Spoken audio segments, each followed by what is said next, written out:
the Agile brand.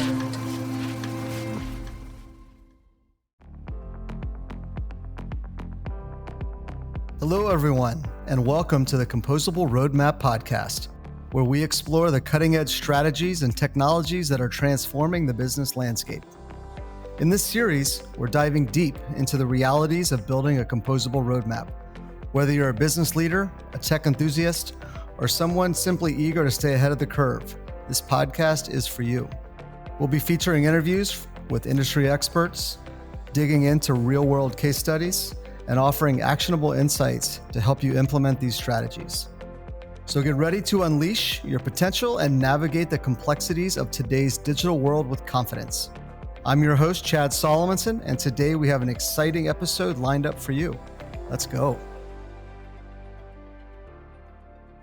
Our guest today is none other than Greg Kihlström, a true leader in the world of marketing technology and digital transformation. Greg is a best-selling author, speaker, and entrepreneur who has dedicated his career to helping businesses navigate the complexities of the modern digital marketplace. With a rich background that includes working with some of the world's top brands like Adidas, Coca-Cola, FedEx, HP, Marriott, Nationwide, Victoria's Secrets, and Toyota, Greg brings a wealth of experience and insights to the table. He's a multiple-time co-founder and C-level leader, having led his digital experience agency to be acquired by the largest independent marketing agency in the DC region in 2017.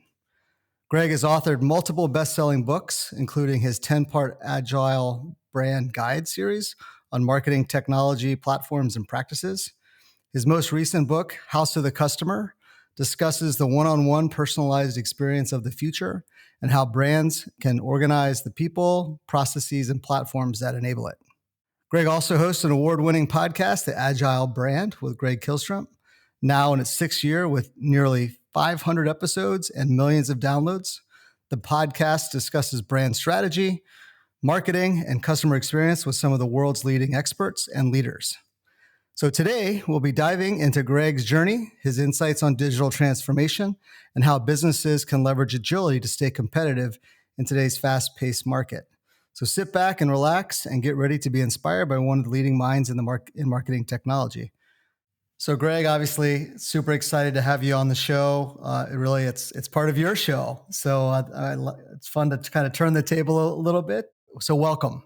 Yeah, thank you. Yeah, it's fun to be a guest on other people's shows, and definitely love that we're getting to talk about this after co-writing the book. It's excited to dive in here. Absolutely. Well, I know it seems like you've been on planes nonstop for the last 3 months or so, and you're getting in front of a lot of customers, a lot of marketers. Are you feeling any kind of consistent themes as we get into the summer kind of thought process? Yeah, definitely. I mean, there's a few things going on. I mean, certainly, AI in general comes up in every conversation. It comes up in every podcast interview I do and all that too. But, that's kind of a broad and it's kind of a broad subject. I think given the topic of this show and composability, I'm seeing certainly conversations about composable as far as MarTech and e-com and all those kinds of things. But I'm also seeing a lot of talk about just thinking more collaboratively, what I would call almost composable operations. So, I feel like there's really this convergence of ideas. I come from an Agile background and plus a marketing background. And so this idea of agility and adaptability is sort of kind of baked into the way I think. But I see this idea of composable just coming at the right time to, again, not only to speak to technology and to data, but also to the way that teams work together that haven't been working together. And that's a huge theme that I've been seeing, is just different ways of working together. And some of yes, augmented by AI and all of the benefits that it can bring. But some of it is just teams that, have traditionally not worked together, just thinking differently and working together in different ways. Yeah. I mean, it definitely feels like the team is becoming more prevalent in all the conversations, and that team can look like internal. It could be, bringing in external voices and best practices, but a solid team is becoming a bigger theme across the board for sure. Yeah. Yeah. So were there any sessions that stood out or any interviews as you were kind of running around the world? Yeah. Been quite a few places already this year, including Las Vegas 3 times in the Oh, first half of the jeez. year. So, which is, some people listening out there probably love Vegas. I don't necessarily fall into that camp, although the shows that I went to were amazing and great people to talk with. But yeah, I think the conversations that I like having, when we can kind of get past the hype of, again, it's a lot of it centered around AI and whether that's generative or predictive or any other flavor. After we kind of get past the hype, it's like, okay, well, what can we really do with this? And a lot of companies, even very large ones, are still kind of at the place where, data and understanding what to do with their data and really planning around how they're going to connect the dots there is top of mind. And so, I always like to hear from the companies that are doing it well, even if they're starting or, halfway through, where they think they need to be. I always like to hear those kinds of stories of, this is how we got started. This is how we got people thinking differently and working together and all that. So, I've been fortunate to be able to share in a few of those conversations. Yeah, so certainly, you've heard people presenting at these conferences, but you've also interviewed a lot of leaders that are thinking this way. Are there some qualities in these leaders that you're finding that are supporting getting a team together or rallying around, certain initiatives? Is there like Yeah. what's kind of standing out in your interviews that wow, this person really got you excited, and you could see how a team could rally around them? Yeah, I mean, I think there's a few characteristics, and these aren't necessarily new, but I think they're getting a lot more prominence now. And I think leaders are just almost forced to figure out ways to move more quickly and motivate teams and everything like that than ever before. So, I think first it's having a vision that can be shared and that is shared, and that vision needs to be relevant to everyone. So it's not just this, I talk a lot about North Stars, and I think it's important to have a far reaching vision that you're reaching for, but you also need to have something a little more immediate that everyone on the team can relate to. It's not just something, oh, that's their problem. It's something where everybody can draw a line from their role to that goal. So I think that's one thing. I think another is just the humility to know that as a leader, you're not always right, and that the best ideas are not necessarily going to come from you, and they don't need to come from you. Like, your job is to facilitate good ideas happening. And then I would say the third thing would be being open to, when you do experimentation and when you really have a culture of experimentation, every experiment is not going to be 100% successful. Like, there's just no way. Like, if it were, probably something is actually wrong with that scenario. Like, that's not how science works. That's not how marketing works.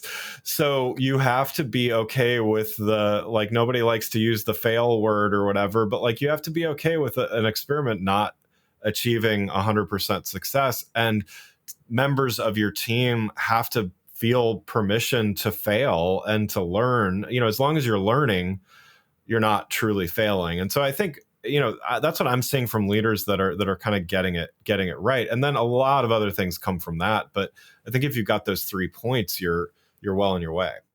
Yeah, I think building processes that allow for that experimentation, so you protect the risk involved in taking Yeah. certain actions, feels like that's been more and more of a theme when we talk about composability, because you can bolt on more efficiently without a lot of potential cost and risk tied to projects. And leaders that start to embrace that, I think, are finding more success in how they are rolling out initiatives for their company.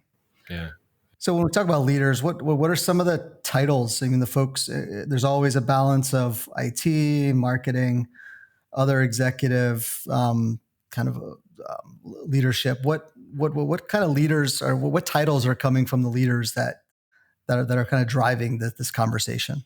Yeah, I mean, I think the exciting thing is that, both through the podcast as well as my consulting and advisory work, I'm seeing CMOs, CIOs, CTOs talking like never before, and it's becoming less contentious as there's these traditional dynamics of, sales and marketing. They have their own like stereotypical relationships. Marketing and IT have this traditional stereotypical, almost sometimes adversarial relationship.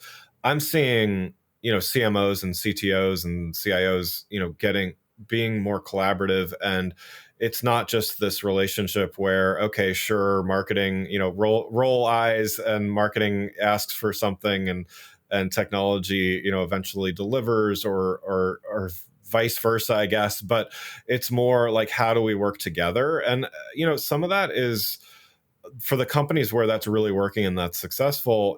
Kudos to the CEO and others involved, where those teams are being aligned as far as what their goals are, what their incentives are, and everything like that, versus marketing being a cost center alone, and just sort of this drain, and technology sort of reluctantly supporting all these drains on the bottom line, so to speak. So that's what I'm saying. It's not always the case, but I'm seeing more and more of that, which is really heartening.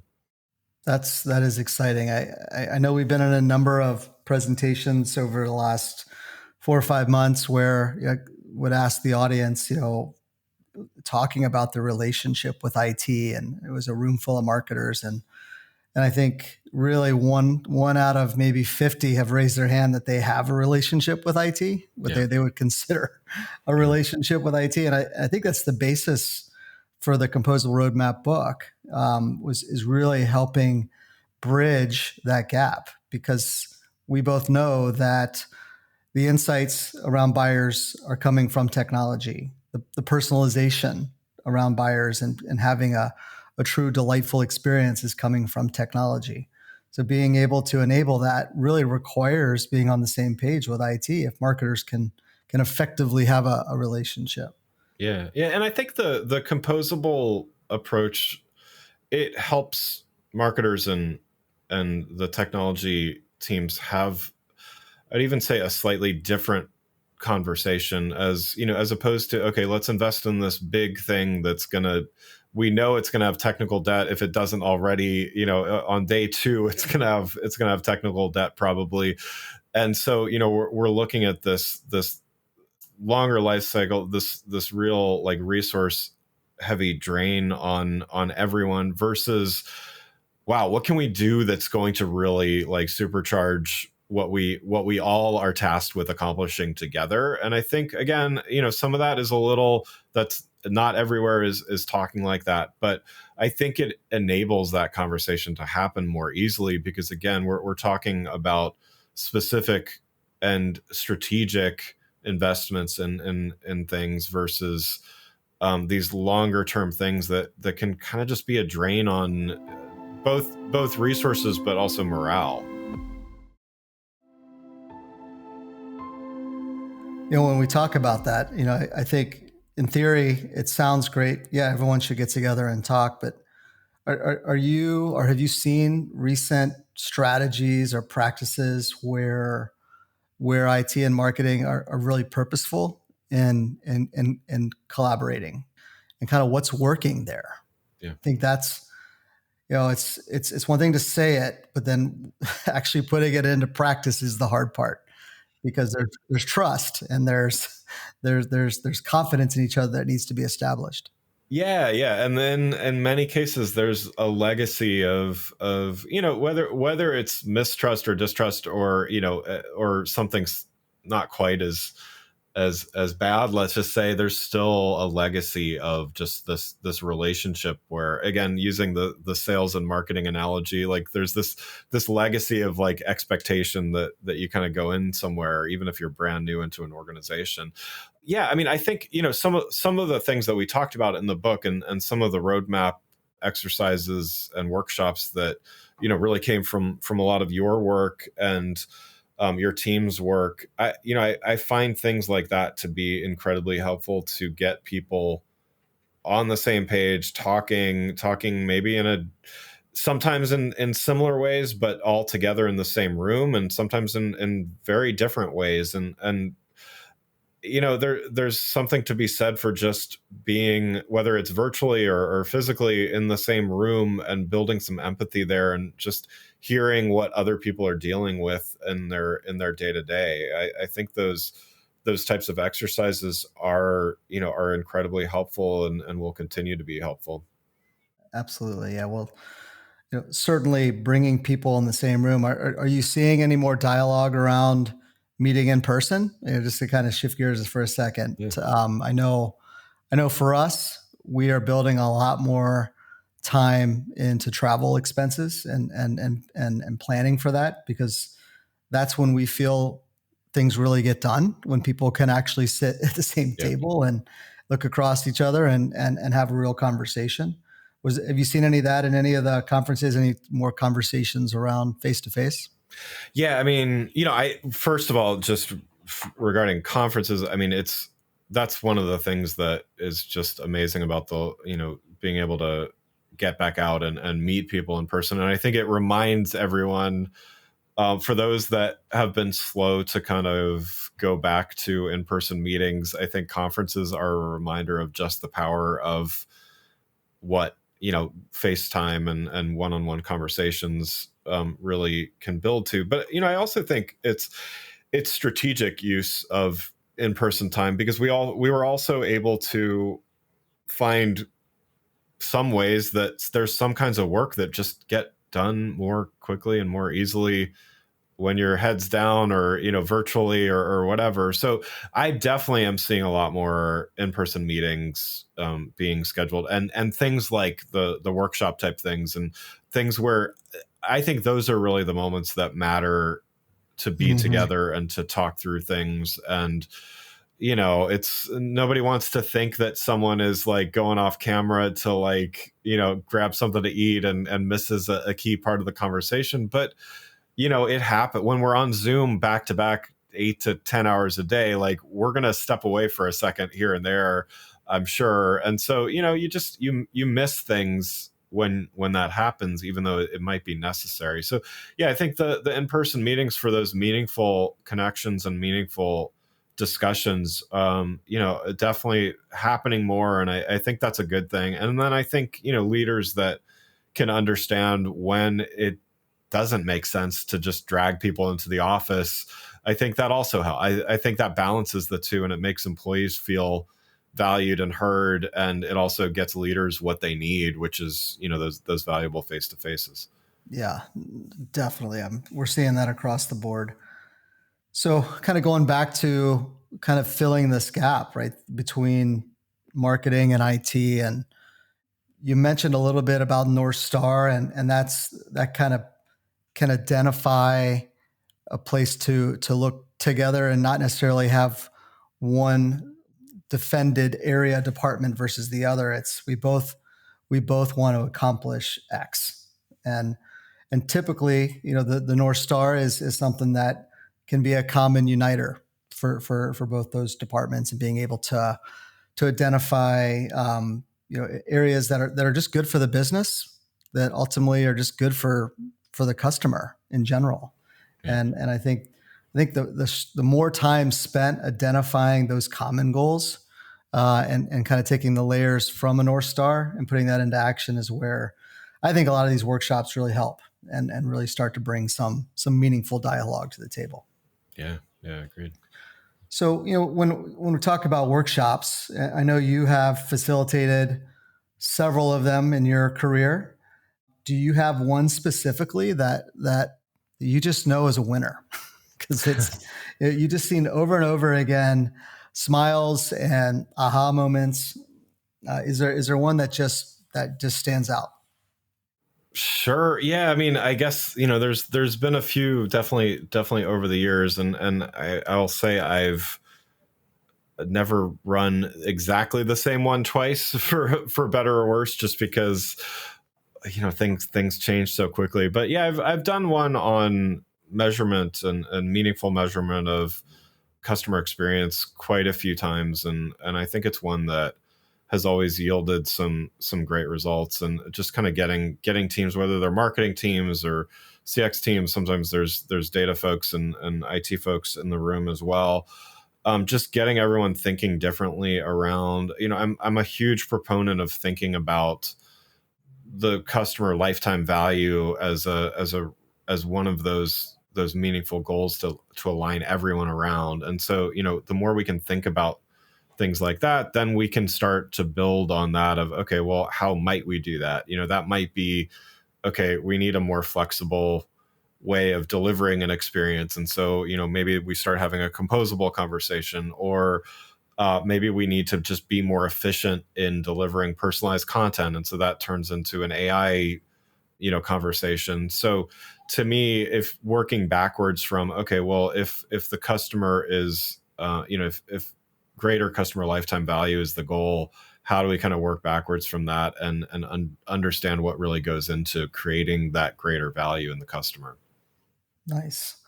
I'd say one of the nice outputs that came from the book was detailing out these workshops at a, I think a lot of times they're just not well defined, Yeah. and it causes inaction because it could be a 6-month thing that leads, it could be something that's just going to be impossible to get enough people at the table. When you talk about that workshop, what did that look like from a detail logistics standpoint? How many people? What type of people? How many days or hours?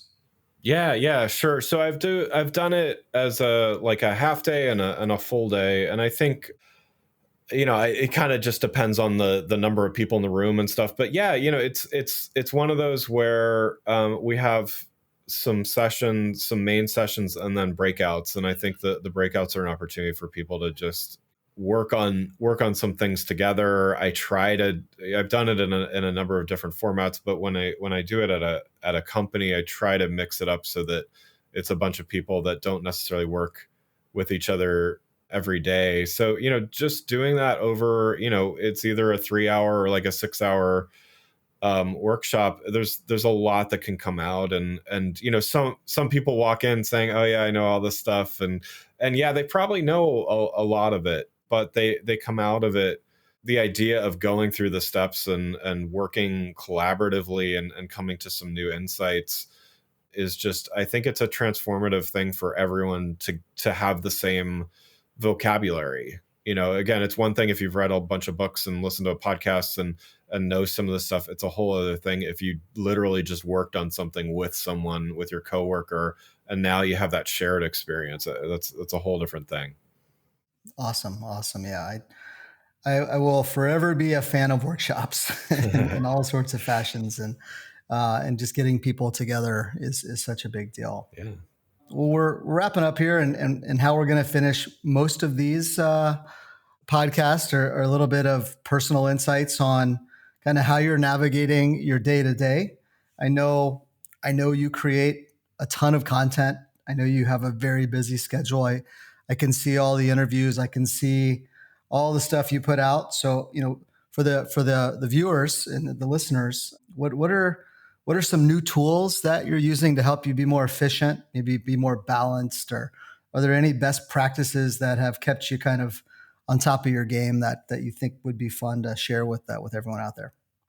Yeah, definitely. I mean, my even pre Gen AI craze, I was always a fan of automation. So anything that I can automate, I do. So, it might sound simple, but Calendly like changed my life from not having to hunt down meeting times with people and all that. So seems like a simple thing, but it's really just a game changer. I mean, there's a lot of apps like it as well, but just something so simple as I don't have to think about finding a time to meet what can I do with the rest of that time, right? So, anything from ways to automate, and whether that's emails that I keep sending out. I mean, again, I host a couple shows. I executive produce five podcasts now, so that's a lot. Plus, I'm a consultant and I write and stuff like that. So there's a lot of stuff that needs to happen, but automation really makes it work smoothly and keeps me focused on what I need to do. And then I would say the other thing would be, I do write a lot and I produce a lot of content, but I also get a decent amount of sleep every night, and I don't work 24 hours a day over the weekend and stuff. So I found ways to, I always dedicate time to writing. Like, that's something I enjoy, and it's something I get value from. So every day I spend time writing, and some days it's a little bit longer than others, but I do it literally every day. And because of that, I'm able to write books and blog posts and all that stuff on a regular basis. The other thing that I would say is just to have multiple things kind of being in progress at once helps me, because I mean, personally, I may have a short attention span. I don't know, like back in the day, I might have been diagnosed with ADHD or something, but like, I like to have a few things to switch between, because I'm not always in the mood to write the book that I think that I need to write next or whatever. So, I have a few things that I can switch between. And so, between automating, certainly I'm always trying AI tools out. I'm always careful about how much, how I use an AI tool for something that I'm writing versus, something that quickly needs to just get done. So, certainly always careful about that stuff, but I'm a strong believer in automating what can be automated, and the rest is where I focus my time. That's great. That reminds me of a friend of mine once told me that I'm personally most effective when I have more plates spinning. So the more I'm spinning up plates, I seem to produce better output. So I can relate to that. Somebody told me once, it's like, when you need something done, ask the busiest person or whatever. It's like, it makes sense. And I guess for better or worse, a few people ask me for things, but yeah, it's some of it's just by necessity. I mean, I ran an agency for over a decade. I had to know not only everyone's job, but how to do it in a pinch. We were boutique agency. We didn't have like 10 people to back up every position. So I kind of had to know how to do everything to some degree. So you just learn how to be super efficient, by putting yourself in those kinds of situations. That's awesome. Well, I know personally I could automate a lot more of my day-to-day. So that's something I keep trying to work on for sure. Yeah. Well, Greg, I can't tell you how excited I am to be able to interview you for a change, and I've really enjoyed working with you over the past 3-4 years now, I think. Yeah. And certainly you are inspiring a large audience and a growing audience around how to leverage marketing in ways that are more modern. And so thank you for your time today, and really appreciate it, and love doing the book with you, and looking forward to the next one. Yeah. Well, thanks so much for having me. Congrats on launching this show. This is, I'm super excited to just see this grow. So thanks again. Awesome. Thanks, Greg. Thanks again for listening to the Composable Roadmap. If you enjoyed the show, please take a minute to subscribe to the podcast. You can also access more episodes of the show and helpful resources at thecomposableroadmap.com. I also want to give a big thank you to the production crew at The Missing Link for helping put together a fantastic experience for our listeners. Until next time, walk gently and lead boldly. The Agile brand. Hi, I'm Greg Kihlström, and thank you for listening to this podcast, which is part of the Agile Brand Podcast Network. As some of you may know, I'm the host of another successful podcast, The Agile Brand with Greg Kihlström, Apple's top-ranked enterprise marketing podcast. 3 times a week, I talk with C-suite leaders from world-leading brands and platforms about the latest trends, issues, and challenges in marketing technology, AI, and customer experience. Be sure to subscribe so you too can join the thousands who have already followed to hear us discuss the top issues and challenges you need to know about, and get real-world insights and advice which you can quickly apply to your biggest marketing challenges. Check out the Agile Brand with Greg Kihlström podcast wherever you listen, and make sure to follow or subscribe so you can catch the very latest.